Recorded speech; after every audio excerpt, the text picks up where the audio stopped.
explaining the fault lines and you're captivating the essence of Lituya Bay there. Thank you so much.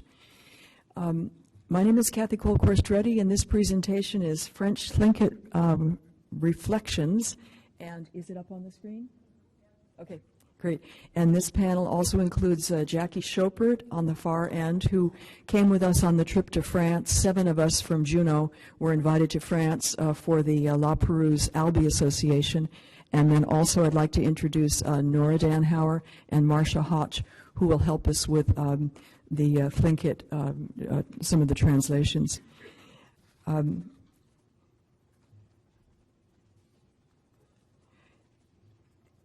And I'm sorry, first I wanted to say we wanted to give our respect to the Dukdane Ton people, the Shangukedi people, and the Klukakadi people, among others who have taken such good care of Lituya Bay for these millennia. It's an extraordinary place, and I'll try to tell you in a quick summary the reason that Jackie and I and Doug Chilton and the 5 others from Juneau went to France. In 1786, an extraordinary thing happened in Lituya Bay. Europe met the North Pacific. The French king sent out his best explorer, Jean-Philippe LaPerouse, and he took 210 men in 2 large vessels, l'Astrolabe et la Boussole. Boussole is compass in French, and l'Astrolabe, of course, is the way that you determine your geographic coordinates from the stars. So you can see that he left here from France and went across the Atlantic Ocean and went around Cape Horn. He actually had a very good sailing around Cape Horn, went to Hawaii, the Sandwich Islands, and then headed north. He observed the North Pacific coast, turned right, came south, and entered into Lituya Bay. Both of his vessels almost were put on the reef at the entrance. I'm trying to think if I have a good, oh, sorry. I'm sorry, I thought I had a good picture. The entrance of Lituya Bay is a huge spit and a very narrow entrance. It's very deep, and the force of the enormous transfer of water has a huge surge at the entrance, which of course peaks at the tide, the high tide, and then the low tide. In order to enter the bay safely, you need to wait and wait and wait and wait for the peak of the flood and then enter. And then on the way out, you need to do the same thing. And 2 years ago, we were privileged to go in on the Princeton Hall, and that helped us understand what the Tlingit people who had lived here for so many millennia had experienced as they were entering the bay, and then also what LaPerouse experienced. So summary of LaPerouse was, after he left Lituya Bay, he came back to the Sandwich Islands, had more hydrographic experience in Asia, went south to Australia, and both of his boats sank. Everyone was lost, but the journals were dropped off in Petropavlovsk, and they made it across Russia. And so the king, and this is Louis XVI, right before his head is cut off, you know, the big revolution there, all of the journals arrived, and the journals contained extraordinary images such as, okay, there's one. There is l'Astrolabe et la Boussole in Lituya Bay in 1786, and you can see from the lines where the trees are stripped off that the kind of extraordinary geologic activity that Terry Rothgar was telling you about that occurred in 1958, it had also occurred before before LaPerouse arrived. So the Tlingit people had been living with this kind of instability for many, many generations. I think the most recent, there are some recent studies that were estimating that this kind of activity occurred every 50 to 100 years. Here's another of the images the king saw when the journals arrived. This is a depiction of one of the villages on the shore, and you can see the dugout canoe on the right-hand side.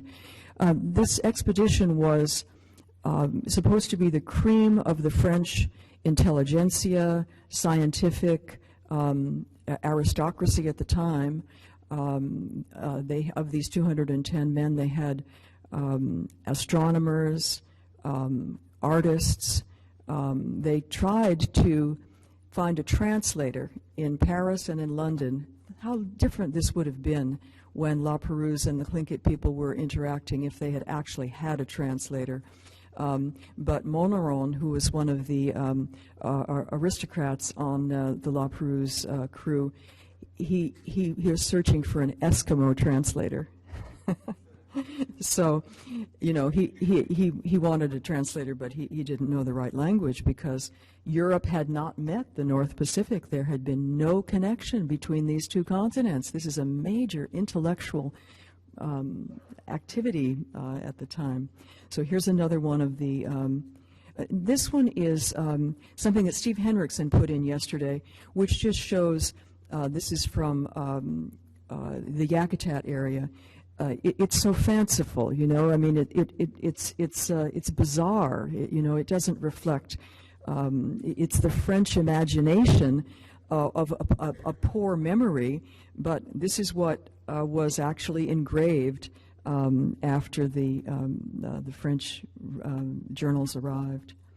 Okay, so here is an engraving that is very useful. I think it shows the enormity of the canoe of Port des Françaises, which is what LaPerouse named this bay. It didn't stick, but that's what he named the bay.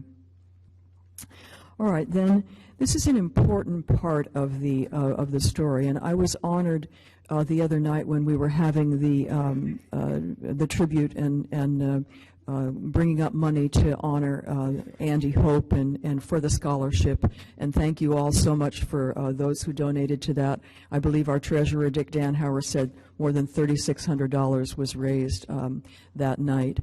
But I was able to come on and to give money in honor and recognition of the Tlingit people who were drowned just before LaPerouse arrived. And we know this from LaPerouse's journals, and we also know this from the Tlingit oral narratives. Just before LaPerouse arrived, some versions say 6, some versions say 8 of these. This was one of the surviving bidarkas. 6 or 8 of these bidarkas flipped in the mouth of the bay, and all were lost, all were drowned. Now, this is typically a construction. This is skin over frame. This is typically a northern vessel rather than the Tlingit vessels were typically dugout canoes.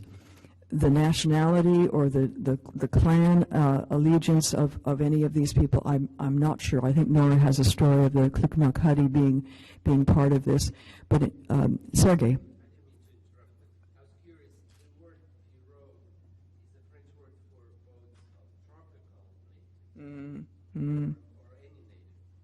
I think perhaps they were just talking about it being skin over frame.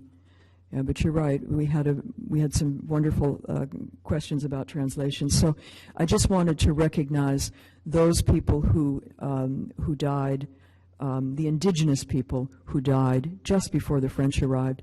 There's so much attention given to the French dead, and reliably so. I mean, that was a major pain, a great pain for LaPerouse that 10% of his crew drowned. But we also want to recognize that this pain was not unique, that the people who had lived there had suffered this experience also. I'll go back to that other object there. This is the engraving of the 21 French men who died. They were just surveying the entrance in preparation for the two larger vessels to depart, and they unwisely entered not at the peak of the tide. They didn't wait for the slack tide. 21 of these young men drowned, which required LaPerouse. He stayed for another 18 days in the bay, and because of those extra 18 days, he has many, many, many more pages in his journals describing what he observed of the Tlingit people. This is 226 years ago. So we have the journals, and then we also have the oral narratives, so particularly from Kauai, who told George Emmons 100 years later what people saw when these two big white sails, white birds, came in that looked like white raven. I think many of you know that story. Right. So here is the plaque that the French LaPerouse Albee Association presented to us, and I should say, I'm sorry, Jackie and I are on the board of directors of the LaPerouse Alaska Association, which got started because a French cruise ship captain named Philippe Fichet de Lavaux showed up and knew a friend of mine, John Baldry, a Marine pilot. So we started this association. We were invited to France, and in 2 years we would like to invite them to come back. But this is the monument, and it just says in French, "Whoever you are, mix your tears with ours. Help this grief, is very strong." So part of what I'd like to describe to you is the French record reflecting the Tlingit record. So record in the word of oral narratives. The Tlingit oral narratives were captured in written words several times. The French record was in words all the time. But the way we know that these two narratives intersect and support each other, there are a couple of ways. In this engraving, a Tlingit man is sitting there with a mirror. I'm sorry for the quality. I suffered an identity theft, and my emails were all erased, and I had an excellent quality of this engraving, and this was all I was able to find on short notice. But you can see in the center the mirror that is being held. Over on the right, your left, there's a man with a tin plate. That tin plate is in the French journals, but it's also in the narrative where Kauai told Emmons about the man who, let me see if I can say it in brief, as these two white ravens seemed to be appearing, these huge billowy sails, many people on the land thought that they would be turned to stone. If it were white raven, if this were an apocalyptic event and the creator raven or the white raven was returning, they would be turned to stone. But an old man said, "My life is over, I'm old, take me, I'll go out." He had his slaves paddle him out. The slaves were afraid. They jumped out of the canoe. He paddled himself to this huge vessel. Again, this is Kauai telling Emmons. They lifted his canoe on the vessel, and they offered him rice. He thought it was worms or maggots. He refused. They offered him pilot bread. There's a couple different versions. He said that's a skull. He refused it. They offered him wine. He thought it was otter blood. But he recognized that these were not deities because they wanted to trade. They wanted to trade. They had feet like men. They were not deities. And so the trading began, and